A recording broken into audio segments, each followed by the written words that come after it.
Hello everyone, welcome to Raw SSC. आज है हमारी रैपिड मैथ्स 1.0 सीरीज़ की क्लास नंबर 12। जो भी स्टूडेंट्स प्रिपेयर कर रहे हैं सीजीएल, सीएचएसएल, सीपीओ, एमटीएस या एसएससी के किसी और एग्ज़ाम के लिए, तो उन सभी स्टूडेंट्स के लिए ये सीरीज़ काफ़ी बेनिफिशियल रहने वाला है। ये कुछ सोशल मीडिया हैंडल्स हैं जहाँ पर आप फॉलो कर सकते हैं। क्योंकि क्लास की पीडीएफ हम टेलीग्राम पे अपलोड करते हैं, तो जिन स्टूडेंट्स को रिवीजन करने के लिए पीडीएफ की नीड होती है तो वो टेलीग्राम चैनल ज्वाइन कर सकते हैं। इन सभी के लिंक्स आपको डिस्क्रिप्शन में मिल जाएंगे। जो स्टूडेंट्स चैनल पर नए हैं उनके लिए मैं एक बार बता दूं कि इस सीरीज़ में हम हर एक वीडियो में 15 क्वेश्चंस कवर करते हैं। 15 क्वेश्चन अलग अलग चैप्टर से होंगे और हर एक चैप्टर का ऐसा क्वेश्चन लेंगे जिसमें हम एक नया कॉन्सेप्ट सीख रहे हैं या किसी कॉन्सेप्ट का एप्लीकेशन सीख रहे हैं। तो क्या होता है कि सारे चैप्टर्स पे आपका कंट्रोल धीरे धीरे बनता चला जाता है, तो आपका ना कॉन्फिडेंस ज़्यादा जल्दी बूस्ट होता है, इरिस्पेक्टिव जब आप ट्रेडिशनल तरीके से पढ़ते हो कि आपने फर्स्ट चैप्टर स्टार्ट किया, उसी में 10 दिन निकल गए और उसके बाद भी उसका रिवीजन करना बाकी है, उसके बाद भी उसके क्वेश्चन प्रैक्टिस करने बाकी है। तो इस तरह से हम इस मैथ्स को अप्रोच नहीं कर रहे हैं यहाँ पे, ठीक है। उसमें क्या है, टाइम बहुत ज़्यादा जाता है। आपने देखा होगा 6 महीने से पहले तो कोई कोर्स कंप्लीट ही नहीं होता है मैथ्स का। कहीं भी आप करोगे तो 6 महीने तो सब मान के चलते हैं कि 6 महीने तो लगने ही लगने हैं। उसके बाद रिवीजन का टाइम भी है, मॉक्स का टाइम भी है, ठीक है। तो टाइम बहुत ज़्यादा चला जाता है आपका। लेकिन यहाँ पर क्या है ना, जल्दी से जल्दी कोर्स खत्म करेंगे। क्या है ना, 80% कोर्स तो काफ़ी ईजी होता है, तो ईजी वाली चीज़ को जल्दी खत्म करना ज़्यादा सही बात है, ठीक है। जो 20% है जिसमें हल्का सा ट्रिकी क्वेश्चंस होते हैं, लैंग्वेज से खेलता है, ठीक है, कुछ नया कॉन्सेप्ट इंट्रोड्यूस कर रहा है या कुछ पुराने कॉन्सेप्ट का एप्लीकेशन थोड़े अलग तरीके से पूछ रहा है, ये सब चीज़ें तब है जब आपका 80% स्ट्रांग हो जाएगा। तो ये सब चीज़ें ना फिर आपको समझ में आने लगेगी कि कैसे अप्लाई कर सकते हो आप इन सब चीज़ों को। क्या है दिक्कत, क्या होती है ना, ट्रेडिशनल तरीके से आप नॉर्मल चीज़ों में ही इतना टाइम लगा देते हो, तो जब क्वेश्चन थोड़ा हाई लेवल का बनता है या थोड़ा सा ट्वीक कर देता है तो आपको लगता है ये तो कुछ नया क्वेश्चन है, नया टाइप है, तो आप टाइप टाइप खेलते रहते हो कि ये तो नया टाइप एसएससी पूछने लग गया, जबकि बेस वो होता है पुराने कॉन्सेप्ट के ऊपर ही। लेकिन पुराने कॉन्सेप्ट में भी आपका 80% पे पकड़ अच्छी नहीं होती, उस वजह से प्रॉब्लम होनी शुरू हो जाती है आपको, ठीक है। तो हम यहाँ पर यही कर रहे हैं कि सारे चैप्टर ना, क्योंकि बहुत सारे चैप्टर तो इतने ईजी होते हैं कि आप 15-20 क्वेश्चन भी एक बार देख लोगे ना तो आपको एक पूरा ओवरव्यू बन जाएगा उस चैप्टर के लिए कि ये चैप्टर बोल क्या रहा है, इस चैप्टर में करते कैसे हैं। तो आपको वेट नहीं करना पड़ेगा कि अभी तो मेरा एक ही चैप्टर खत्म हुआ है, 2 चैप्टर खत्म हुए हैं, फिर और रह रहे हैं बहुत सारे। क्या है ना, बहुत छोटे छोटे चैप्टर्स होते हैं बीच में, वो तो आप एक ही वीडियो में समझ के साइड कर सकते हो। तो उससे आपका कॉन्फिडेंस बूस्ट होता है कि हाँ मेरा सिलेबस बहुत जल्दी चल रहा है। और क्या नाम है, अगर आप मॉक अटेम्प्ट भी करते हो तो उसमें भी आप क्वेश्चन अटेम्प्ट कर पाते हो, तो वहाँ से भी कॉन्फिडेंस बूस्ट होता है। तो इस सीरीज़ का मेन पर्पज़ यही है कि जो चीज़ ना आपके दिमाग में घुसी हुई है कि मैथ्स बहुत लेंदी है, बहुत टाइम लगता है, रिवीजन में बहुत टाइम लगता है, तो आपको 2-3 घंटे मैथ्स को देने पड़ेंगे, उस मिथ को ना दिमाग से निकालो। कम से कम वो मिथ दिमाग से जाएगा तो ही मैथ्स को आपको ना इजीली समझ में आने लगेगी और जल्दी कंप्लीट भी होगी, क्योंकि इतना भी वास्ट नहीं है जितना एसएससी में पूछा जा रहा है, ठीक है ना। बहुत सारी चीज़ें पढ़ लो, एसएससी में पूछ रहा है थोड़ा सा, पहले जो थोड़ा सा पूछ रहा है उसी को कवर कर लो, कम से कम एक कॉन्फिडेंस तो आ जाए कि हाँ जो पूछ रहा है वो मुझे आता है, ठीक है ना। तो इस तरह से हम कवर करने की कोशिश कर रहे हैं। तो जो नए हैं वो स्टूडेंट्स क्या करना है कि जो पहली वीडियो है इस सीरीज की वहां से स्टार्ट करें, क्योंकि बीच में स्टार्ट करोगे ना तो कुछ कॉन्सेप्ट ना हम डायरेक्ट अब अप्लाई करते हैं। अगर सेम क्वेश्चन आता है तो हम डायरेक्ट अप्लाई करते हैं।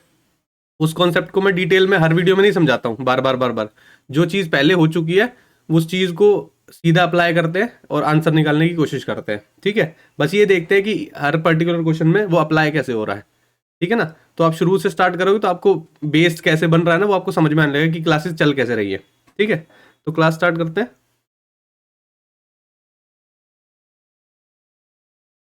क्वेश्चन नंबर 1 है, क्या बोल रहा है, Aditya buys 300 mangoes for 1100 rupees. 300 आम खरीदे हैं उसने 1100 रुपये में। Some of these mangoes are rotten. क्या हुआ, उसमें से कुछ मैंगोज ना खराब हो गए, सड़ गए, तो उसने उसको फेंक दिया।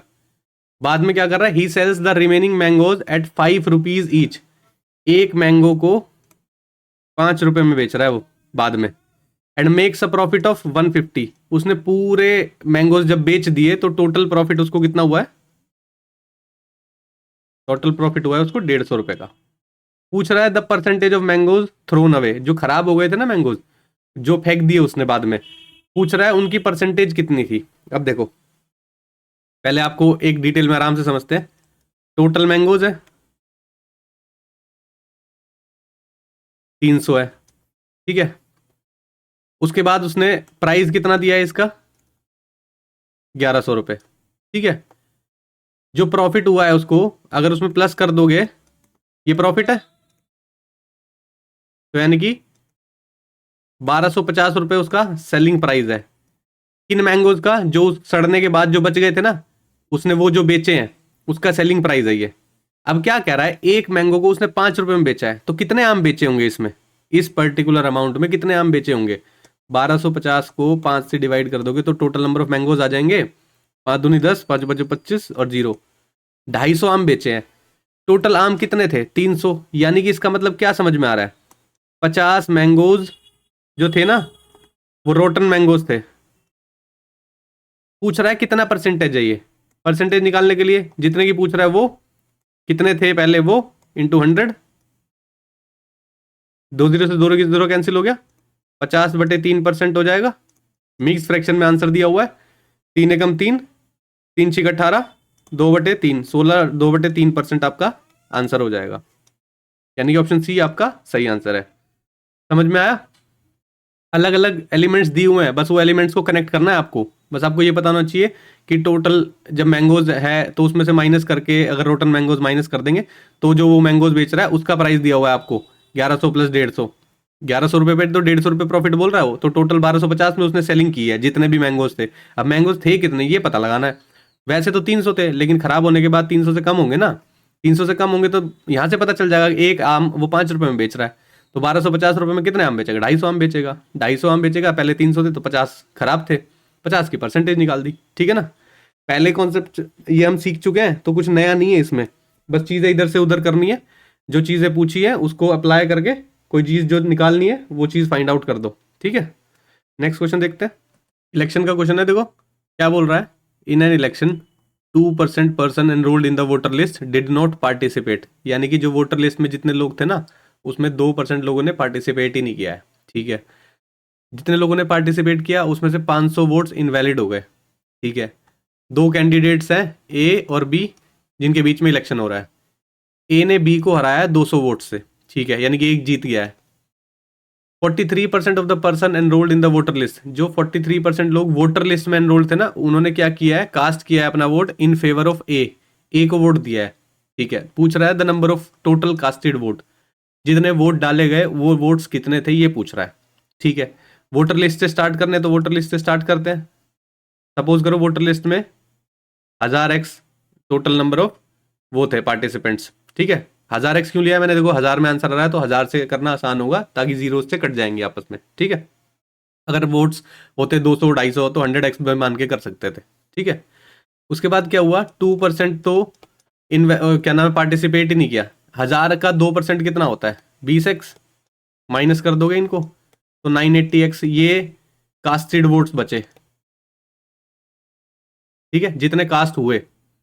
अब क्या कह रहा है, इसमें से 500 इनवैलिड भी हो गए। इनवैलिड कितने, 500, तो टोटल वैलिड कितने बचे, 980x माइनस 500।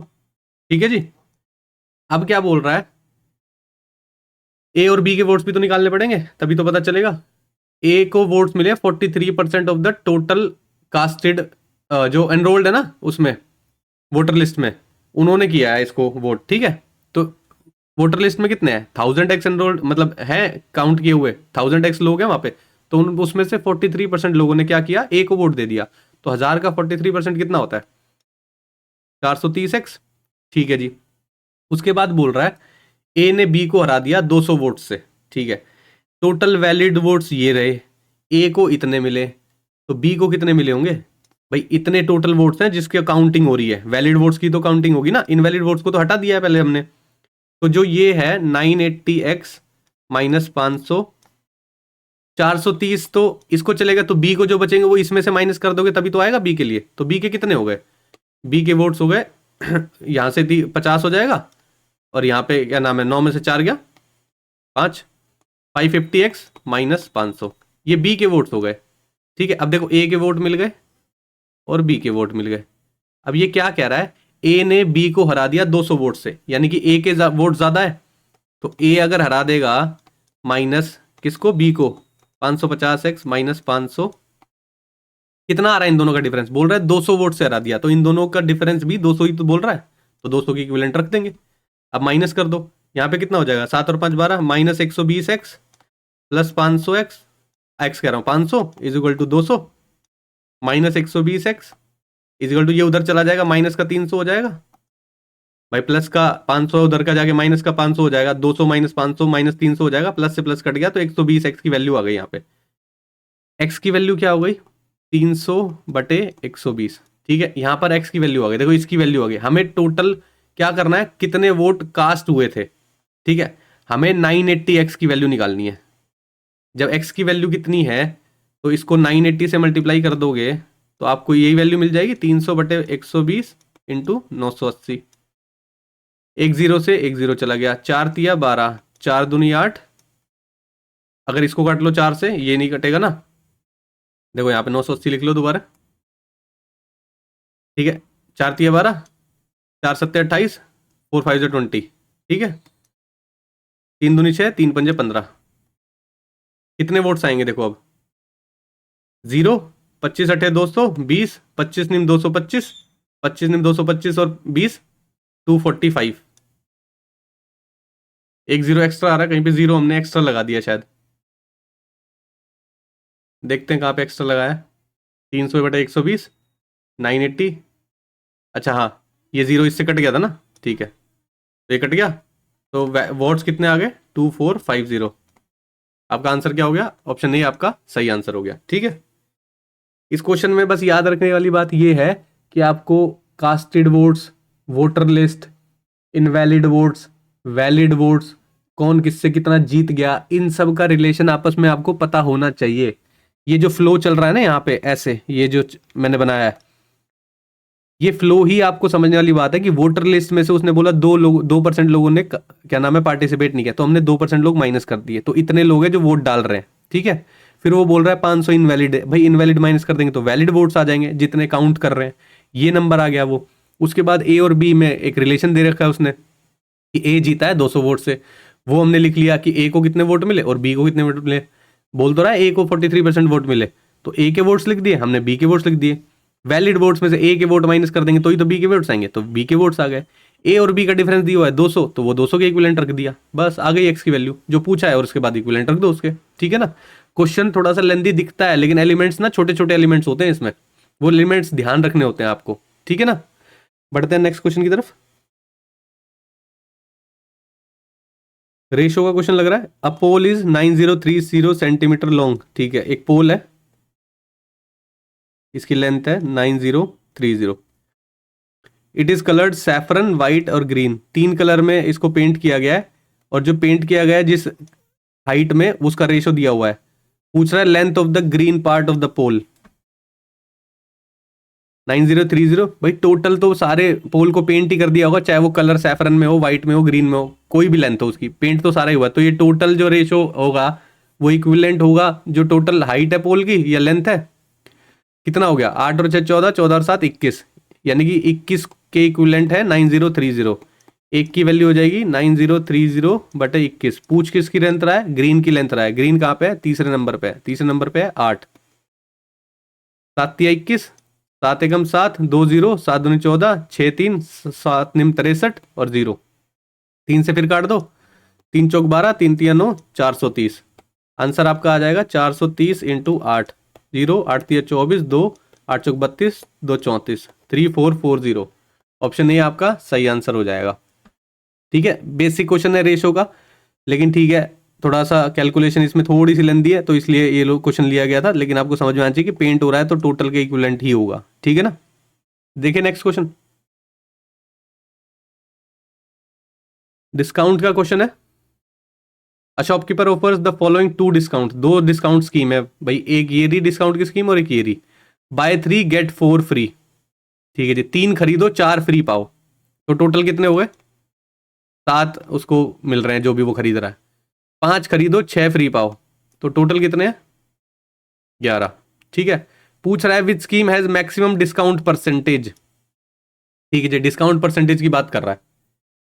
अब देखो, उसने खरीदे 3, 4 फ्री मिले, 7 हो गए टोटल। ठीक है जी, उसने 5 खरीदे, 6 फ्री मिले, टोटल कितने मिले उसको, 11। तो देखो अब क्या बताना है कि किस में ना डिस्काउंट परसेंटेज ज्यादा है, मैक्सिमम डिस्काउंट परसेंट। दो स्कीम दी हुई है ना, इसमें बस ये पता करना है कि किसका डिस्काउंट परसेंटेज ज्यादा है। कितने फ्री मिले? 4 फ्री मिले। कितने पे? 7 पे। यहाँ पे कितने फ्री मिले? 6 फ्री मिले। कितने पे? 11 पे। इंटू 100, इंटू 100, ये डिस्काउंट परसेंटेज हो गया। ठीक है जी, काटा पीटी कर दो। 400/7 है, कितना आ जाएगा? 7×5 = 35, 5 0, 7×7 = 57 पॉइंट समथिंग आएगा। ये डिस्काउंट परसेंटेज हो गया। यहाँ पे कितना आ रहा है? 600/11, 11×55, 5 0, 11×4 = 44। यहाँ पे 54% डिस्काउंट है, यहाँ पे 57% डिस्काउंट है। तो यानी कि स्कीम ए में ज्यादा डिस्काउंट है, यानी कि ऑप्शन ए आपका सही आंसर हो जाएगा। यहाँ पे समझ में आया? दोबारा रिपीट करता हूं, बाय 3 गेट 4 फ्री। कितने फ्री मिले हैं? 4। टोटल एलिमेंट कितने हो गए? 7। 7 पे 4 फ्री मिले हैं, यही तो हुआ ना डिस्काउंट कितना मिला है। ये थोड़ी ना कह सकते हो 4 फ्री मिले 4 पे, टोटल तो उसके पास 7 आ रहे हैं ना। 7, अगर मान लो उसने पैंट्स खरीदी है, उसको 4 फ्री मिल रहे, तो ये 4 डिस्काउंटेड ही तो है। ये जो चीज है, 4 जीन्स अगर उसको मिलेंगी, तो इसलिए 4/7 है। यहाँ पे टोटल कितने? 11। फ्री कितने मिले? 6। तो 6/11 निकाल दो परसेंटेज कितना है, जिसका ज्यादा है उस पर टिक कर देना। ठीक है, नेक्स्ट क्वेश्चन देखते हैं। लोन की बात कर रहा है, simple interest. A person to a loan at 5% per annum simple interest during the first year. ठीक है, क्या कह रहा है? पहले साल पे उसको 5% पर एनम के इंटरेस्ट रेट पे लोन मिला है, and with an increase of 0.5% simple interest every year. अगले साल क्या है? आधा परसेंट बढ़ जाएगा उसका जो रेट है। ठीक है, and from second year onwards ऐसे ऐसे बढ़ रहा है। ठीक है, पहले साल क्या था? 5% था, दूसरे साल क्या है? 5.5% है, ऐसे चल रहा है। ठीक है, 4 साल तक चल रहा है। आफ्टर 4 ईयर्स उसने क्या किया है? इतना इंटरेस्ट पे किया है। ठीक है जी, total interest so settle loan complete. ठीक है, इतना इंटरेस्ट पे किया जो कि सारा लोन सेटल हो गया उसका। ठीक है, how much loan was there? कितना लोन लिया था ये बताना है। अब देखो, मान लो 100 रुपये लोन लिया है, पहले साल पे 5% आया, 5% का मतलब 5 रुपये। दूसरे साल पे 5.5% आया, यानी कि 5.5 रुपये। तीसरे साल पे 6% आया, यानी कि 6 रुपये। चौथे साल पे 6.5% आया, यानी कि 6.5 रुपये। ये टोटल इंटरेस्ट है भाई। 4 साल की बात कर रहे थे, हमने 4 साल का निकाल लिया। कितना हो गया? 6 और 6 12, 12 और 10 22, और एक यहाँ पे हो गया 23। 23 की वैल्यू दी हुई है। कितना इंटरेस्ट है यहाँ पे? टोटल 4600। क्वेश्चन में 4600 दिया हुआ है। एक की वैल्यू कितनी होगी? 200। ठीक है, पूछ रहा है कितना लोन था। लोन 100 रुपीज का था, एक की वैल्यू 200 है, तो 100 की वैल्यू कितनी हो जाएगी? 20,000। 20,000 आंसर हो जाएगा आपका। ऑप्शन ए आपका सही आंसर है यहाँ पे। ठीक है, बस जो हर साल इंटरेस्ट बढ़ रहा है ना, उसके हिसाब से आप कैलकुलेट कर लो। उसके बाद तो आपको कंपेयर ही करना है। कंपेयर करना बहुत पहले से देख रहे हैं, हर वीडियो में कोई ना कोई क्वेश्चन ऐसा मिल जाता है कि रेशो कंपेयर करना होता है, या कोई एक यूनिट कंपेयर करनी होती है किसी से। ठीक है, कंपेयर हो गया, क्वेश्चन खत्म हो गया। देखते हैं नेक्स्ट क्वेश्चन। क्वेश्चन बोल रहा है रेशो मिक्सचर एंड रिएक्शन का क्वेश्चन है। बोल रहा है in what ratio must water be mixed with milk costing 32 rupees per litre in order to get the mixture costing 28 rupees per litre. दूध का प्राइस है 32 रुपये पर लीटर, उसमें कितना पानी मिला है कि जो मिक्सचर जो बनेगा ना उसका प्राइस हो जाए 28 रुपये पर लीटर। मिक्सचर एलिगेशन में बताता हूँ क्या कॉन्सेप्ट लगता है। जो वैल्यू दी होती है, सपोज हमने यहाँ पे 32 लिखा है, और यहाँ पे 0 लिखा है, और यहाँ पर 28। जो चाहिए ना, जो इक्विवेलेंट, जिसके इक्विवेलेंट लाना है हमें, वो चीज़ लिखते हैं बीच में। जो इनिशियल वैल्यू दी हुई है वो लिखते हैं ऊपर। जब इन दोनों का डिफरेंस लेते हैं ना, तो नीचे क्या होता है, किस अमाउंट में वो रेशो है ना, वो आ जाता है। देखो कैसे, फिर एक बार दोबारा समझाऊंगा। 32 में से 28 गए 4, और ये किसका होता है? 0 किस लिए रखा है? पानी की तो वैल्यू नहीं है ना 0, यहाँ पे मिल्क की वैल्यू लिखी है मैंने, तो जिसका रेशो पूछा होगा ना उसका रेशो आ जाएगा। डिफरेंस लेना है, पॉजिटिव डिफरेंस की बात कर रहा हूं मैं। यहाँ पे कभी कभी ना माइनस कर देते हैं, लेकिन नेगेटिव भी आ जाता है। नेगेटिव नहीं ले, पॉजिटिव डिफरेंस। इन दोनों में गैप कितना है ये पता करना है बस। ठीक है, यहाँ पे गैप कितना है? 28 का। कितना हो जाएगा रेशो? ये 7, ये 1। पूछा किसका है? वाटर मिक्स करें मिल्क के साथ, वाटर और मिल्क का पूछा है भाई। वाटर कितना है यहाँ पे? 1। मिल्क कितना है? 7। रेशो कितना जाएगा? 1:7। बी सही आंसर हो जाएगा आपका। ठीक है, ये मिक्सचर एलिगेशन का पूरा कॉन्सेप्ट है जो यूज करते हैं। अगर हम दो मिक्सचर मिक्स कर रहे हैं, उनकी कोई कॉस्टिंग दी हुई है, और एक इनिशियल मिक्सचर जो बाद में बनेगा उसकी कॉस्टिंग हमें दी हुई है, तो पूछ लेता है किस रेशो में उनको मिक्स किया गया है। तो ये जो नीचे रिजल्टेंट आता है ना, ये रेशो आता है किस अमाउंट में इन दोनों को मिक्स किया गया है, ठीक है, उनका रेशो निकल के आ जाएगा। इतना ही होता है मिक्सचर एलिगेशन में, और कुछ नहीं होता, बस आपको ये आइडेंटिफाई करना होता है कि दो चीज़ों की वैल्यू दी हुई है आपको, कॉस्टिंग हो सकती है वो, ठीक है, और मिक्स करने के बाद उनका जो भी मिक्सचर बना उसकी कॉस्टिंग दी हुई है आपको। तो नीचे जो आएगा ना, वो जो उनका बेसिकली किस अमाउंट में वो मिक्स किए गए ना, वो आ जाएगा, ठीक है, नीचे जो रेशो आएगा। इस चीज़ को अगर आइडेंटिफाई कर लिया आपने तो आप ये चीज़ लगा सकते हो इजीली, ठीक है। नहीं तो बिल्कुल बेसिक तरीके से भी चलता है। देखो 32, मैं एक बेसिक तरीका बताता हूँ बिल्कुल ही। 32 रुपये लीटर है, मान लो 32 रुपये में 32 पार्ट बनते हैं 1 लीटर में, ठीक है। एक पार्ट के रूपी एक पार्ट को हम 1 रुपये के इक्विवेलेंट रख रहे हैं, ठीक है। ये बिल्कुल देखो, बिल्कुल कॉमन सेंस की बात कर रहा हूँ मैं यहाँ पे। अगर आपको ये समझ में नहीं आ रहा है तो कॉमन सेंस से भी क्वेश्चन कैसे होता है वो समझा रहा हूँ मैं आपको, ठीक है। मान लो 32 रुपये पर लीटर वो है, दे रखा है, 32 ही पार्ट होते हैं हमने मान लिया लीटर में, तो एक पार्ट की वैल्यू कितनी हो गई, 1 रुपये हो गई। हमें कॉस्टिंग कितनी चाहिए, 28 रुपये। देखो पानी कोई कॉस्टिंग ऐड नहीं करेगा क्योंकि पानी तो फ्री है यहाँ पे, ठीक है। कॉस्टिंग कौन ऐड करेगा, सिर्फ जो दूध की जो वैल्यू है ना वही कॉस्टिंग ऐड करेगी। 28 पार्ट की वैल्यू कितनी हो जाएगी, 28 रुपये हो जाएगी, ठीक है जी। हमने 28 पार्ट ले लिए, 28 रुपये हो गया। इसमें अब कितना पानी मिलाओगे कि इसकी वैल्यू 28 ही रहे और 1 लीटर बन जाना चाहिए। हमने क्या किया था, 1 लीटर को 32 पार्ट में माना था, 28 पार्ट तो हमने ले लिए, 4 पार्ट पानी के ले लेते हैं, 4 पार्ट पानी के ले लेंगे तो इसकी वैल्यू कितनी है, 0 है। तो यानी कि रिजल्टेंट मिक्सचर 28 रुपये ही रहेगा, 28 रुपये रहेगा ना।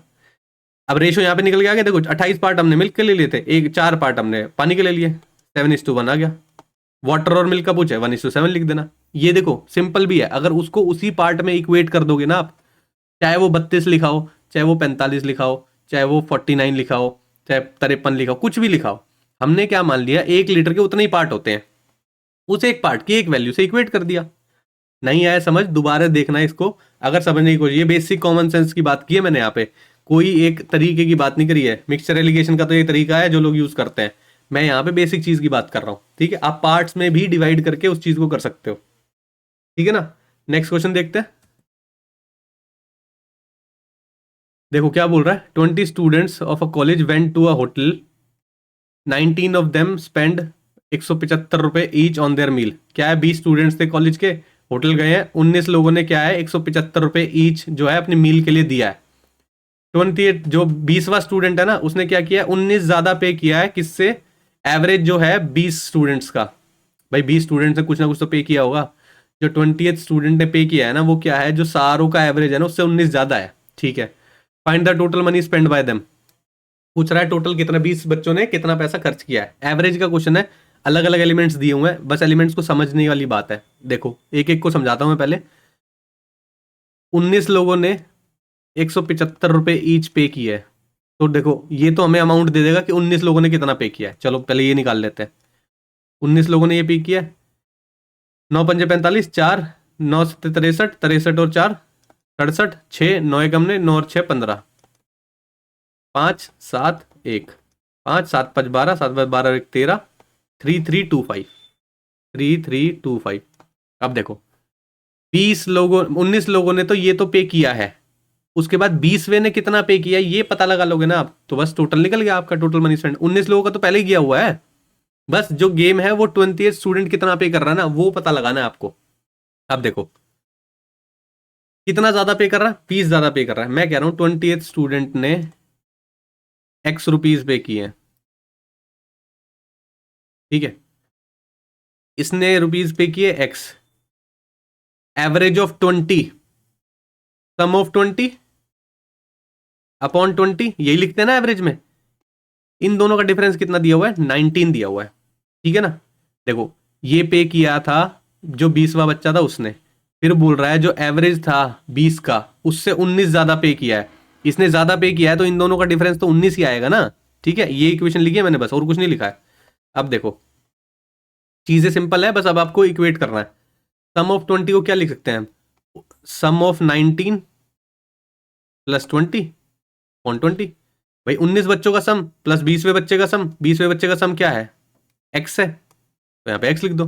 समझ में आया क्या बोल रहा हूँ, ये भी तो एक्स ने पे किया है, इनका डिफरेंस लिखा, 20 बच्चों का सम कितना है, 19 बच्चों का सम प्लस 20 का जिसने पे किया, 20 ने कितना पे किया है, x पे किया है, तो हमने इसको तोड़ लिया, ठीक है जी, इज इक्वल टू 19।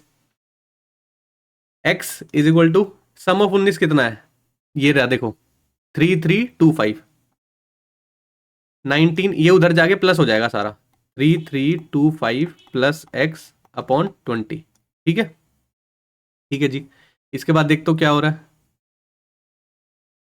यहां से आप क्या कर सकते हो, इसको अलग अलग लिख लो भाई, x की टर्म्स इधर रखनी है ना सारी, तो x की टर्म इधर लेके आओगे, यहाँ पे क्या है x, इसको अलग अलग लिखोगे तो इधर आके ये हो जाएगा x अपॉन 20, वो भी माइनस का, 20 इसके नीचे लिख लो, 20 इसके नीचे लिख लो, अलग अलग भी तो लिख सकते हो, ठीक है।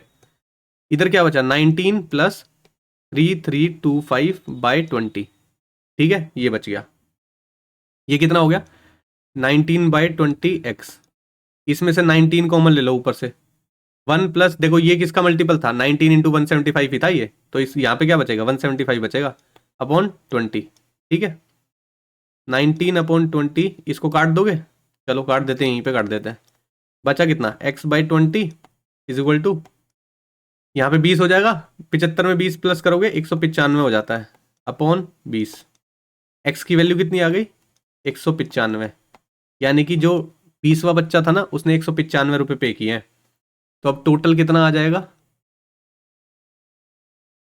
3325 प्लस 195, कितना हो गया, पीछे 10, 9 और 1 10, 2 12, 3 और 1 4 और 1 5 और 3, 3520, ये आपका आंसर है, यानी कि ऑप्शन सी आपका सही आंसर है। ये इतने लेंदी तरीके से, क्या लेंदी आपको लग रहा होगा लेंदी, मेरे लिए तो लेंदी नहीं है, क्योंकि मेरे को तो समझाने के तरीके से करना है ये चीजें, क्योंकि ये जो प्लस माइनस होता है ना ये तो ओरली भी हो जाता है। आपको ये इक्वेशन सिर्फ मैंने इसलिए लिखी है कि आपको एवरेज का बिल्कुल बेसिक तरीका समझ में आना चाहिए कि एवरेज बोलता क्या है, ठीक है ना, किसको किस में से माइनस करके वो एवरेज लिख रहा है सब बच्चों का, तो आपको एवरेज लिखना आना चाहिए हर बार। सिर्फ हमने एवरेज लिखा है और चीजों को इक्वेट किया है, एक ही वेरिएबल था, इक्वेशन सॉल्व करके आपको आंसर निकाला बस, मैंने और कुछ नहीं किया है, ठीक है। तो आपको बहुत बेसिक तरीके से एवरेज समझ में आना चाहिए, बार बार मैं बोल रहा हूं कि बेसिक तरीका ना आपका ऐसे क्वेश्चंस में काम आएगा जहां ट्रिक्स काम नहीं आती है। तो अगर आपने बेसिक तरीके को ढंग से नहीं समझा, कहाँ कहाँ उसका एप्लीकेशन किस किस तरीके से हो रहा है, स्टेटमेंट में बार बार एवरेज के अलग अलग तरीके से बोलेगा, तो आपको वो चीज़ें अगर समझ में नहीं आ रही है तो आप एवरेज का क्वेश्चन डिफाइन ही नहीं कर पाओगे, ठीक है, आगे प्रोसीड ही नहीं होगा, क्योंकि हर बार ट्रिक्स नहीं लगते हैं कि आपने डेविएशन का कॉन्सेप्ट लगा दिया, आपने ये सब कर दिया, आपने हिट एंड ट्रायल लगा दिया, आपने इससे ज़्यादा आएगा एवरेज, इससे कम आएगा, इस तरह की चीज़ें कर ली, कई बार ऑप्शंस में मिल जाते हैं, प्री लेवल पे तो मिल जाएंगे बहुत क्वेश्चंस आपको, लेकिन जब आप मेंस लेवल की तैयारी करोगे ना तो आपको बिल्कुल ना डीप नॉलेज होनी चाहिए कॉन्सेप्ट की, वो छोटे छोटे क्वेश्चन से छोटी छोटी स्टेटमेंट्स को ढंग से समझने से आएगा, ठीक है ना। बढ़ते हैं नेक्स्ट क्वेश्चन की तरफ।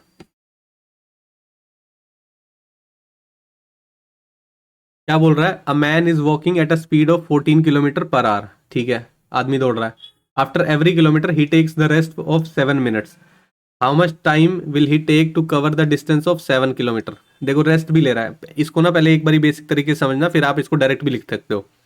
आदमी यहाँ से चला है, 1 किलोमीटर चला, फिर यहाँ पे रेस्ट ले लिया, ठीक है, फिर 1 किलोमीटर चला, फिर रेस्ट ले लिया, फिर 1 किलोमीटर चला, फिर रेस्ट ले लिया, फिर 1 किलोमीटर चला, फिर रेस्ट ले लिया, फिर रेस्ट, फिर 1 किलोमीटर, फिर रेस्ट, फिर 1 किलोमीटर, कितने करने, 1 2 3 4 5 6, इधर कर लेते हैं, 1 किलोमीटर चला और यहाँ रेस्ट ले लिया, यहाँ से स्टार्ट किया उसने, ये स्टार्टिंग पॉइंट है भाई, यहाँ तो रेस्ट नहीं है, यहाँ तो स्टार्ट ही कर रहा है। 1 किलोमीटर चलने के बाद वो बोल रहा है after every kilometre he takes the rest of 7 minutes, rest कितना है 7 मिनट का है, कितने देखो 7, उसको क्या करना है, टोटल 7 किलोमीटर डिस्टेंस ट्रेवल करना है, हम 7 कर लेते हैं, 1 2 3 4 5 6 7, 7 किलोमीटर ट्रेवल हो गया। अब देखो रेस्ट उसने कितनी बार लिया है, 1 2 3 4 5 6, ये रेस्ट नहीं है यहाँ पे, ठीक है, यहाँ तो पहुंच गया है फाइनल, 1 2 3 4 5 6, ठीक है। अब देखो जितनी बार उसने 7 किलोमीटर ट्रेवल किया ना, और आप एक एक के डिस्टेंस से ट्रेवल किया है, तो जितने टोटल किलोमीटर ट्रेवल कर रहा है ना उससे -1 कर दोगे ना आप, तो आपके टोटल कितनी बार वो रेस्ट करेगा ना वो आपको पता चल जाएगा, ठीक है। अगर ये गैप एक एक का है, मान लो यहाँ पे 14 किलोमीटर होता और वो बोल रहा है 2-2 किलोमीटर के बाद गैप लेता, 2-2 किलोमीटर के बाद, तो भी तो वो 14 के बाद 2-2 चल रहा है, तो भी वो 6 लेगा गैप, मतलब 6 रेस्ट लेगा टोटल। यहाँ पर नंबर ऑफ रेस्ट कितने आ रहे हैं ना, वो आपको समझने वाली बात है, इसलिए मैंने लाइन पे ना समझाया है आपको एक एक करके कि टोटल नंबर ऑफ रेस्ट कितने आ रहे हैं। 1 किलोमीटर देखो दोबारा बताता हूँ, यहाँ से स्टार्ट कर रहा है, 1 किलोमीटर चलता है फिर रेस्ट लेता है, 1 किलोमीटर चलता है फिर रेस्ट लेता है, ठीक है, क्योंकि इसमें बोला गया है कि हर 1 किलोमीटर के बाद रेस्ट ले रहा है, ठीक है। इतनी बार करके टोटल रेस्ट कितने हैं, 1 2 3 4 5 6, 6 बार उसने रेस्ट लिया। कितने मिनट का रेस्ट लेता है, 7 मिनट का रेस्ट लेता है। 6 बार रेस्ट लिया, 7 मिनट के लिए रेस्ट लिया, तो 42 मिनट्स तो रेस्ट टाइम हो गया, ठीक है जी। 14 किलोमीटर पर आवर की स्पीड है, 7 किलोमीटर चलने में उसको कितना टाइम लगेगा, समझाने की जरूरत है क्या। 14 किलोमीटर 1 घंटे में चलता है, 1 किलोमीटर 1/14 में चलेगा, 7 किलोमीटर 1/14 इंटू 7, 1/2 आवर्स, यानी कि आधा घंटा, ठीक है, यानी कि 30 मिनट। ये तो रेस्ट टाइम हो गया। 30 मिनट वो चलने का टाइम हो गया उसका, कितना हो गया, 72 मिनट्स हो गए टोटल। 72 मिनट्स कितने होते हैं, 60 मिनट्स में 1 घंटा हो जाता है, तो 1 घंटा तो पूरा हो गया। बचे कितने, 12, 12/60 आर में कन्वर्ट करना ना, 12×5 1/5, 1/5 आपका आंसर आ गया, सही है ना। ऑप्शन ए आपका सही आंसर हो गया। ये कन्वर्जन तो पहले भी सिखा चुका हूँ, तो कोई नई बात नहीं है आपको, बस यहाँ पे ना इस क्वेश्चन में रेस्ट टाइम समझाने के लिए क्वेश्चन लिया गया था कि रेस्ट टाइम कैसे क्या कैलकुलेट करोगे आप। एक एक एक एक चल रहा है, तो एक एक में कितने बार चलेगा, 7 बार चलेगा ना, तो 7 बार में 6 बार रेस्ट लेगा।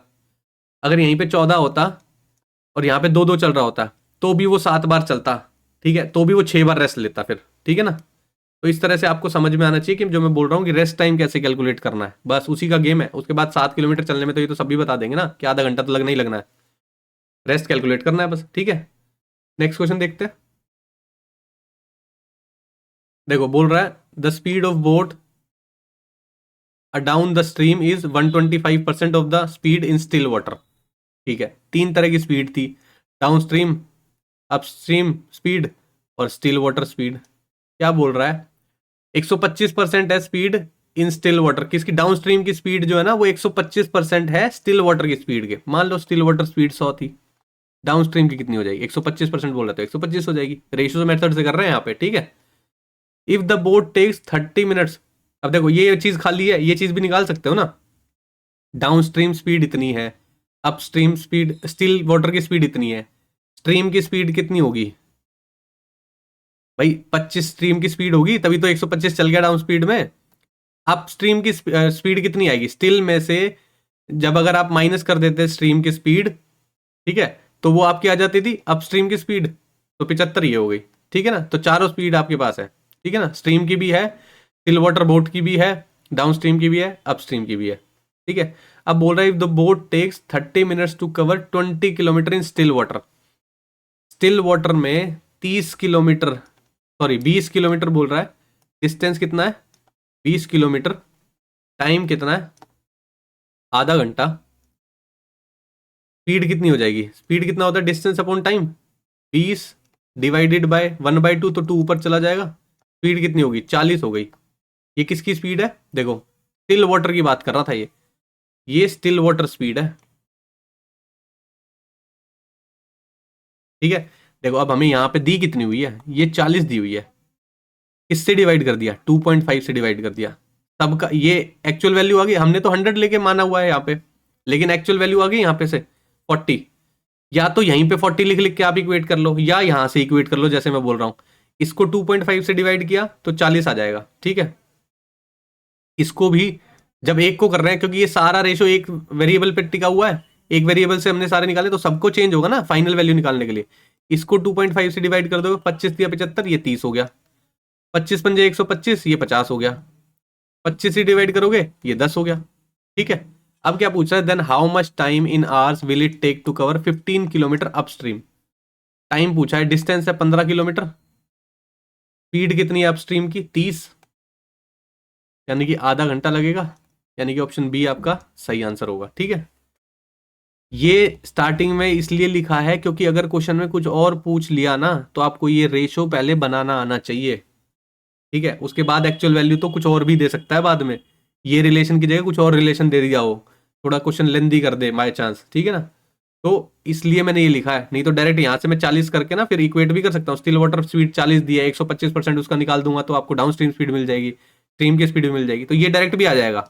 लेकिन इसको लिखने का मकसद ये है कि आपको ये पता चलना चाहिए कि ये रेशो बनता कैसे है। उसके बाद अगर क्वेश्चन में अलग अलग तरीके से घुमा देगा ना, तो आपको प्रॉब्लम नहीं आई, क्योंकि आपके पास सारी वैल्यूज हैं। ठीक है, नेक्स्ट क्वेश्चन देखते हैं। A 252 metre long train is running at a speed of 125 kilometre per hour. ठीक है जी। What is the time in which it will pass a man who start from the engine running at a speed of 17 kilometre per our in the same direction. Same direction का concept बता चुके हैं पहले, बार बार आएगा, बार बार सीखेंगे। Speed minus होती है, 125 में से 17 गया, कितना बचेगा? 108। ये रिलेटिव स्पीड है। ठीक है जी। अब जब पार करना है, सेम डायरेक्शन में पार करेगा, तो कितनी लेंथ चलेगी ट्रेन? ट्रेन अपनी लेंथ को कवर करने में ही कितना टाइम लगेगा, वही उसका एक्चुअल टाइम होगा। 252 मीटर चलने हैं उसको, डिस्टेंस है आपके पास, स्पीड आपके पास ये रही। स्पीड को कन्वर्ट कर लो मीटर पर सेकंड में, क्योंकि सारी चीजें मीटर पर सेकंड में चल रही है। 9 दूनी 18, 9 एकम 9, 9 दूनी 18, 2 से गया 6, 6 पंजे 30, 30 मीटर पर सेकंड हो गया। डिवाइड कर दो, 30 मीटर पर सेकंड 3 से करोगे, 3 8 जा 24, 3 4 जा 12, 84/10 हो गया, यानी कि 8.4 आपका आंसर हो गया, यानी कि सी ऑप्शन सही आंसर है आपका। ठीक है, इजी क्वेश्चन है, ज्यादा मुश्किल नहीं। रिलेटिव स्पीड का कॉन्सेप्ट पहले समझा चुके हैं, उसके बाद तो सिर्फ कन्वर्जन है। ठीक है, नेक्स्ट क्वेश्चन देखते हैं। चोर पुलिस का question, I think. A constable Ram 22 to 5 metre behind a thief Somesh. ठीक है, इतना मीटर पीछे है सोमेश से।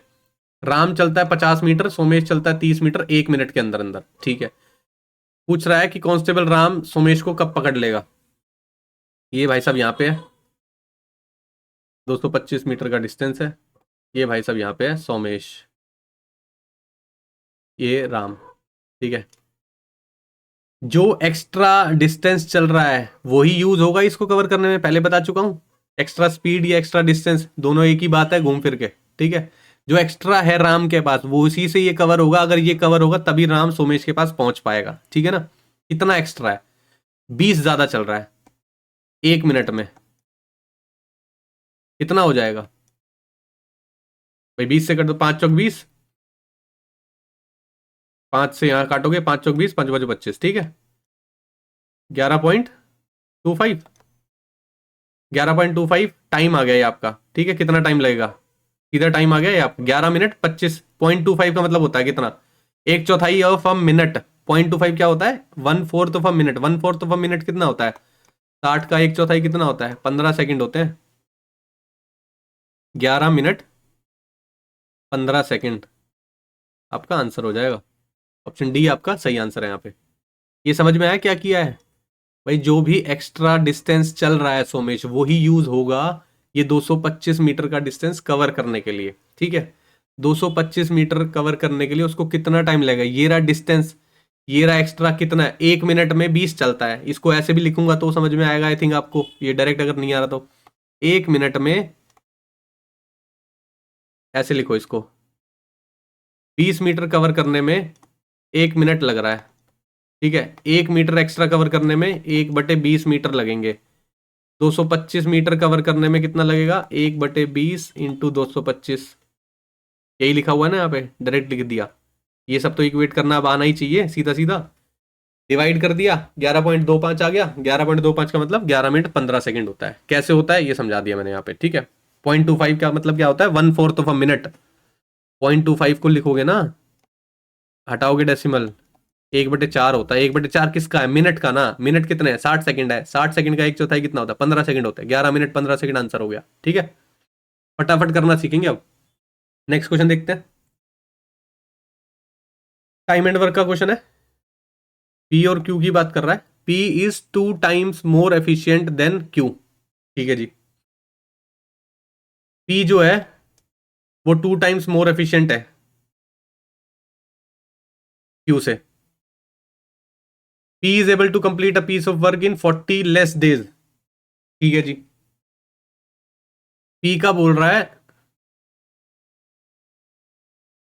कि 40 लेस डेज में खत्म कर देता है काम क्यू से।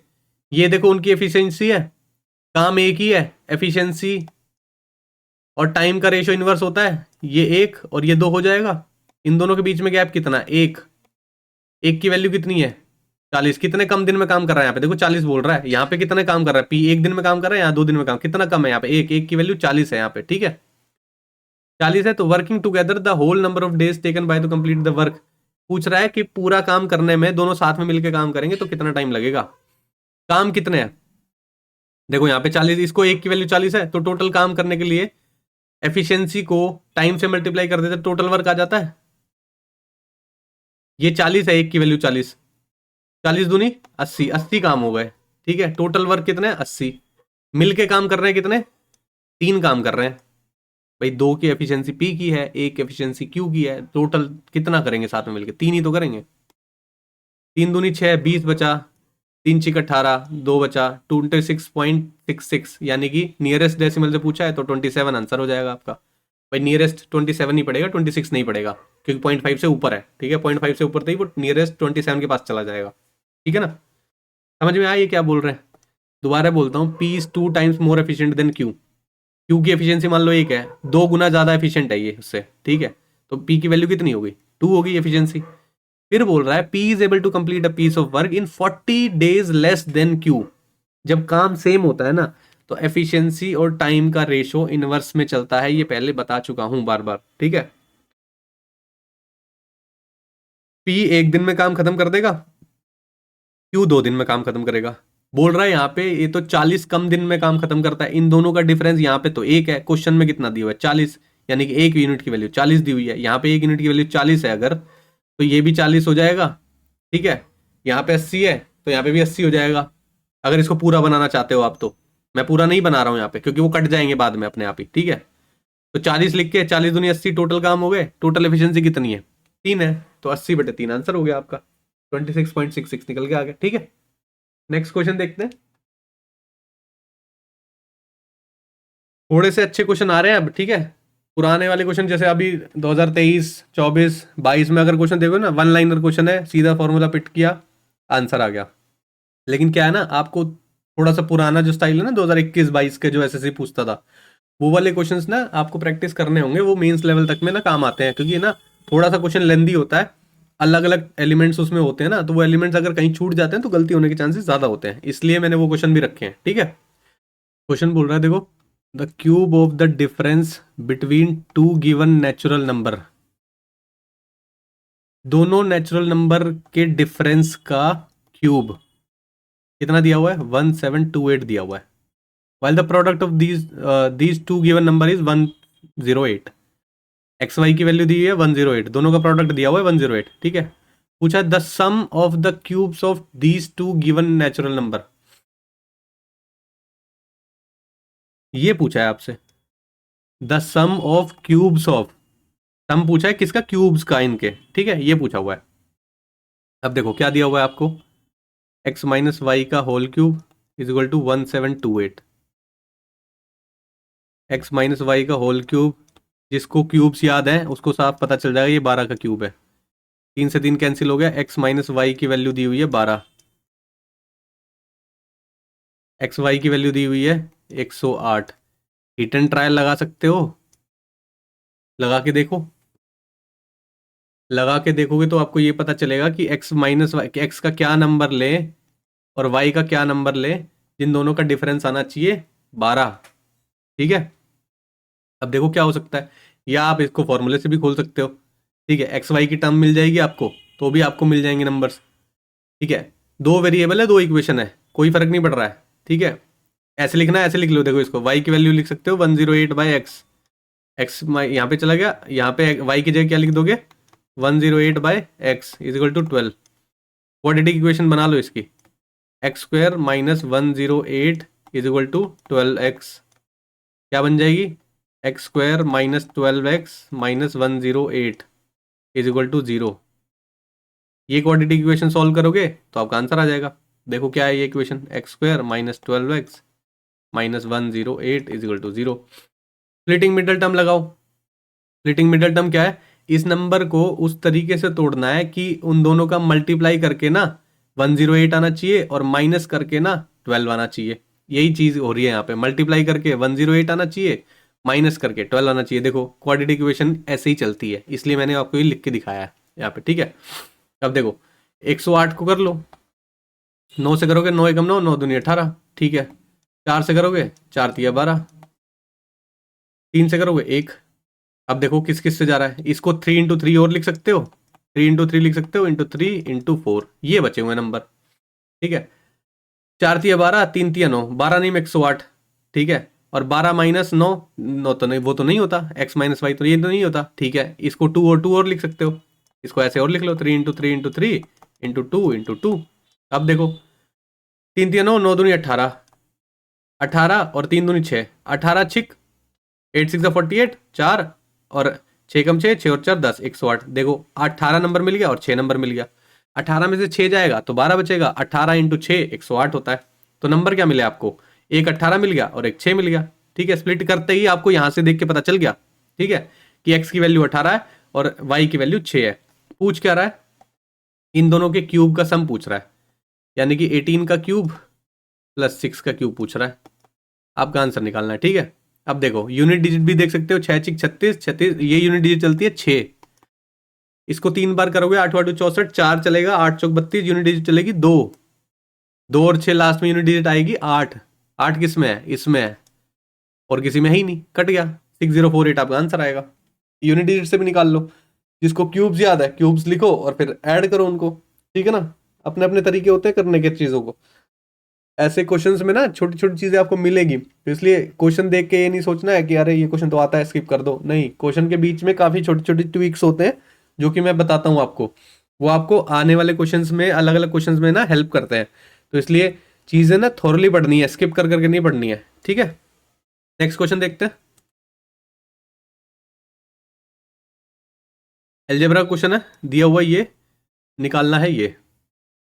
अब देखो ये डायरेक्ट तो नहीं निकलता है, हमने पढ़ा है ये x की पावर 8 माइनस 1/x की पावर 8, इसको ब्रेक करते हैं पहले, फिर देखते हैं क्या निकलेगा। इसको ऐसे लिख सकते हो आप, x की पावर 4 का स्क्वायर माइनस 1/x की पावर 4 का स्क्वायर लिख सकते हो, 4 2 8 हो गया भाई, ठीक है ना। अब देखो a, इसको a मान लो पूरा और इसको b मान लो, a माइनस बी का होल स्क्वायर बन रहा है ये, तो a माइनस बी का होल स्क्वायर क्या होता है, a square plus B square,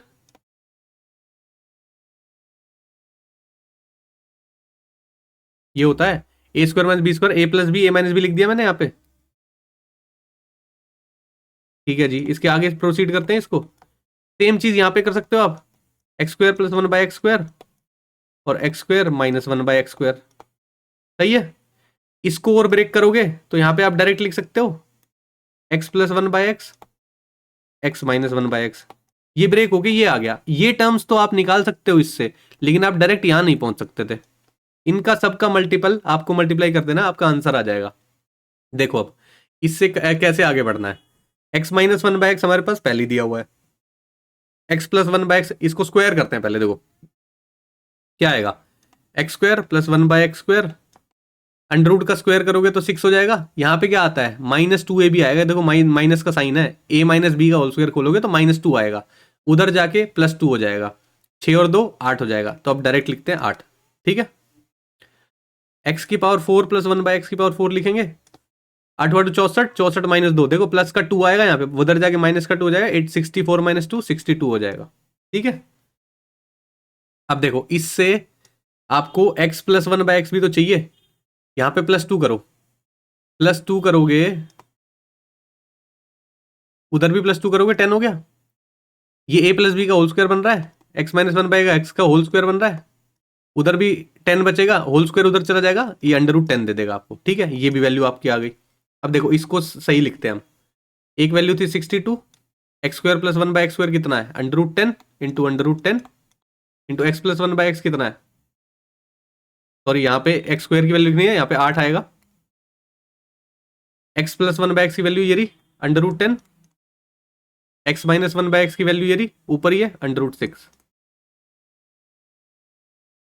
8 दूनी 16, 8 6 48 और 1 49, 496, ये रूट का 60 हो गया, 496, रूट का 60 क्या होता है देखो, √15 इंटू √4 लिख सकते हो, 4 बाहर आके 2 हो जाएगा, इंटू 2 √15, 2 से मल्टीप्लाई करोगे इसको, 6 दूनी 12, 9 दूनी 18, 1 19, 4 दूनी 8 और 1 9, 992√15 आपका आंसर आ जाएगा, यानी कि ऑप्शन बी आपका सही आंसर हो जाएगा। ठीक है, अब देखो इस क्वेश्चन में सारी चीजें आ गई हैं, इसलिए ये क्वेश्चन रखा था मैंने। आपको स्क्वायर की टर्म्स भी पता चल गई कैसे निकली, पावर 4 भी पता चल गया, x-1/x से x+1/x कैसे करेंगे वो भी पता चल गया, इसको कैसे ब्रेक किया है वो भी पता चल गया। तो ये पूरा कंप्लीट क्वेश्चन हो गया ऑलमोस्ट, कि अलजेब्रा की सारी जो इस वाले टाइप के क्वेश्चन होते हैं ना, कि कैसे कैसे एक दूसरे से कन्वर्जन करते हैं ना, वो सारी चीज इसमें आ गई है, इसलिए ये क्वेश्चन रखा गया था। ठीक है, नेक्स्ट क्वेश्चन देखते हैं। Equilateral triangle, if the side of an equilateral triangle is increased by 34%, then what is the percentage increase in its area? पहले तो एरिया पता होना चाहिए, area of equilateral triangle √3/4a², ये आपकी कॉपी में होना चाहिए। अभी एरिया की बात कर रहे हैं, उसके बाद इन सेंटर सर्कम सर्कल, इन सर्कल, सबकी बात करेंगे, इन रेडियस, सर्कम रेडियस, ठीक है ना, ऑल्टीट्यूड, परपेंडिकुलर बाइसेक्टर, ये सारी टर्म्स ना एक एक करके एक ही ट्रायंगल में समझा दूंगा मैं आपको। जैसे इक्विलेटर ट्रायंगल पूरा पढ़ाऊंगा ना, एक बार एक क्वेश्चन ऐसा ले लेंगे कि उसमें पूरा इक्विलेटर ट्रायंगल पढ़ा दूंगा आपको। इन सेंटर कैसे निकलता है, क्या नाम है, सर्कम सेंटर कैसे निकलता है, कैसे बनता है, क्या होता है, वो एक ही में सीखेंगे, कोई फॉर्मूला रट्टे वाला काम नहीं सिखाऊंगा, सीधा आपको पता चलेगा कि अच्छा ये चीज़ें ऐसे निकलती हैं। तो आपको ना दिमाग में यही आएगा, अरे इसकी वैल्यू तो ये होती है, याद नहीं करना √3/4a², 1/√3a², कुछ भी वैल्यू निकलती है, √2/√3, √3/2, कुछ भी निकलता है, वो सब याद ही नहीं रखना है, कंफ्यूजन हो जाता है बहुत ज़्यादा उनसे। होता क्या है वो समझना है, अपने आप निकल जाएगा आंसर। ठीक है, चलो अब क्या बोल रहा है देख रहे हैं, बोल रहा है कि इक्विलेटर ट्रायंगल में साइड को इंक्रीज कर दिया है 34% से। साइड देखो ये है, जब इसकी पावर 2 है तो ये ना सक्सेसिव इंक्रीज के जैसा काम करता है, याद रखना, इसका कुछ रोल नहीं होता है, ये तो फिक्स्ड वैल्यू है, ये कोई रोल प्ले ही नहीं करेगी इसमें। a² दिया हुआ ना, आप यूं समझ लो, पहले तो देखो 34% को लिख लेते हैं, 17/50 लिख लेंगे, 50 थी वैल्यू 17 से बढ़ गई 67 हो गई, 50 थी वैल्यू 17 से बढ़ गई 67 हो जाएगी। ये चीज कंपाउंड इंटरेस्ट में भी हम करते हैं, ठीक है, ये सक्सेसिव में भी करते हैं। आपको सीधा परसेंटेज इंक्रीज मिलेगा, आपको ये पता होना चाहिए यहाँ पे पावर कितनी है। अगर एक ही होती तो 50 से 67 करते आंसर आ जाता। ठीक है, पावर 2 है तो 2 बार करेंगे, 25 हो गया, 67 का स्क्वायर निकालते हैं आराम से, 7 6 49, 4, 7 6 42, 46, 7 6 42, 4, 6 6 36 और 4 40, 9 6 7 8 4 4, 4 4 8 9, 4 4 8 9, 2500 थे 4 4 8 9 हो गया है। ठीक है, कितना बड़ा है, 1400 हो गया, और 5 1989 बढ़ गया। भाई कितना बड़ा हुआ है, माइनस करोगे ना 1989 आएगा। ठीक है, किस पे बढ़ा है, 2500 थी वैल्यू, परसेंटेज निकालने के लिए इंटू 100, 2 से 2 गया, 25 से काटो अब सीधा सीधा, 25 सत्ते 175। ठीक है जी, 175 के बाद कितना बचा, ये 23 बचा हुआ है। ठीक है, 239 हो गया, 25 निम 225, कितना बचा, 14 बच गया, 140 हो गया, पॉइंट आ गया, 25 पंजे 125, कितना था, 139 था ना, 129 था, 139 था। ठीक है, 79.5 दिख गया आपको, वैसे तो 79 दिखते ही आप ऑप्शन बी सही कर सकते थे, लेकिन और प्रोसीड कर लो, कोई दिक्कत नहीं है। समझ में आया ये पावर का गेम। अगर पावर 2 है तो सक्सेसिव इंक्रीज होता है, जैसे डिस्काउंट में सिखाया था ना, एक क्वेश्चन आया था, डिस्काउंट मिल रहा है, सक्सेसिव डिस्काउंट, उस तरह की चीज़ है ये। ठीक है ना, सीधा करना है, जो परसेंटेज दी हुई है आप सिंपल रेशो में कन्वर्ट करोगे उसे। अगर ऐसा नंबर होता जो प्राइम नंबर होता तो आप सीधा लिखते 100 से, जो भी है, सपोज करो 13 होता है ये, तो 100 से 113, 100 से 113 सीधा लिखते आप। ठीक है, उसको काट नहीं सकते ना, इसलिए सीधा लिखेंगे। यहाँ पे काट सकते थे तो इसलिए वैल्यू थोड़ी छोटी हो गई, बड़ी वैल्यू उनसे ऐसा नहीं है आपका आंसर नहीं निकलेगा, और वो आंसर फटाफट ही निकल जाएगा, बड़े होने से कोई फर्क नहीं पड़ रहा है, क्योंकि 100 इंटू 100 करोगे ना तो आपको कोई फर्क नहीं पड़ने वाला, 2 जीरो एक्स्ट्रा है, कटती चली जाएंगी, पॉइंट आ जाएगा, डेसिमल आ जाएगा उस चीज़ का। ठीक है, तो ये था लास्ट क्वेश्चन इस वीडियो का। आई थिंक आपको सारे क्वेश्चन समझ में आए होंगे। थोड़े से लेंथी क्वेश्चंस भी रखे थे इस वाले में, क्योंकि धीरे धीरे देखो लेवल भी बढ़ाना है, काफ़ी क्लासेस हो गई हैं, अब वही सिर्फ फॉर्मूला बेस्ड क्वेश्चन नहीं करने कि हाँ 10% का डिस्काउंट मिला तो 10% माइनस करके आपने सीपी की जगह एसपी निकाल दिया, एसपी की जगह सीपी निकाल दिया, डिस्काउंट मिल रहा है, प्रॉफिट हो रहा है, 10% प्रॉफिट प्लस कर दिया, 10% पे ही खेल रहे हैं। ठीक है, रेशो में सिर्फ रेशो यूनिट कंपेरिजन ही चल रहा है। ठीक है, अगर आप सर्कल, इसकी ज्योमेट्री की बात करोगे तो ठीक है, सर्कल का ही स्टेटमेंट चल रहा है, उसके अंदर 2 रेडियस बराबर कर दिए, लेंथ ऑफ आर्क पूछ रहा है, एरिया पूछ रहा है, ठीक है, एंगल इन सेमी सर्कल पूछ रहा है, सिर्फ यही चीज़ है, छोटे छोटे एंगल्स पूछ रहा है, ठीक है, एंगल सम प्रॉपर्टी लगवा रहा है, ये बेसिक बेसिक तो हो गया है बहुत। उसके बाद बढ़िया चीज़ें देंगे, ट्रिग्नोमेट्री के भी ना बेसिक सी चीज़ें, वैल्यू पुटिंग से क्वेश्चन हो गए हैं, तो धीरे धीरे आप लेवल बढ़ाएंगे, ठीक है। तो क्वेश्चन थोड़े लेंदी भी हो सकते हैं, क्लास थोड़ी लेंदी भी हो सकती है, लेकिन ये देखना है कि ये सारी चीज़ ना, आप जो पुराने कॉन्सेप्ट, बिल्कुल ईजी कॉन्सेप्ट पढ़ के आए हो ना, क्वेश्चन ये उन्हीं से सॉल्व होंगे, इसलिए मैं आप धीरे धीरे लेवल बढ़ा रहा हूँ। लेकिन ये चीज़ आपको ध्यान में रखनी है, और मैं भी आपको ये बार बार रिकॉल कराऊंगा कि जो भी क्वेश्चन सॉल्व कर रहे हैं ना हम, देखो वो उन्हीं कॉन्सेप्ट पे बेस्ड होंगे। क्वेश्चन बड़ा हो जाने से, लेंदी हो जाने से, टफ हो जाने से कॉन्सेप्ट नहीं बदल रहा है, कॉन्सेप्ट वही यूज होगा, ठीक है। तो आज की क्लास इतनी है। दूसरा, हम शॉर्ट शुरू कर रहे हैं, मैंने आपको बताया था शॉर्ट्स क्लासेस, उसमें रिवीजन आप कर सकते हैं, हम हर एक चैप्टर को इंक्लूड करेंगे, एक एक कॉन्सेप्ट डिटेल में एक्सप्लेन होगा, उसका एक क्वेश्चन होगा, वो शॉर्ट्स में इंक्लूड होगा, डेली एक शॉर्ट अपलोड होगा, तो आपको रिवीजन करना है अगर किस चैप्टर का, तो आप वहां से कर पाएंगे, ठीक है ना। तो साथ साथ ये लॉन्ग टर्म फॉर्मेट भी चलता रहेगा, जिसमें आपकी क्लासेस चलती रहेंगी, अगर किसी बच्चे को रिवीजन करना है कोई चैप्टर का, तो आप वहां पे जाके रिवाइज भी कर सकते हो, ठीक है ना। तो आज के लिए इतना ही रखते हैं क्लास के लिए, थैंक यू।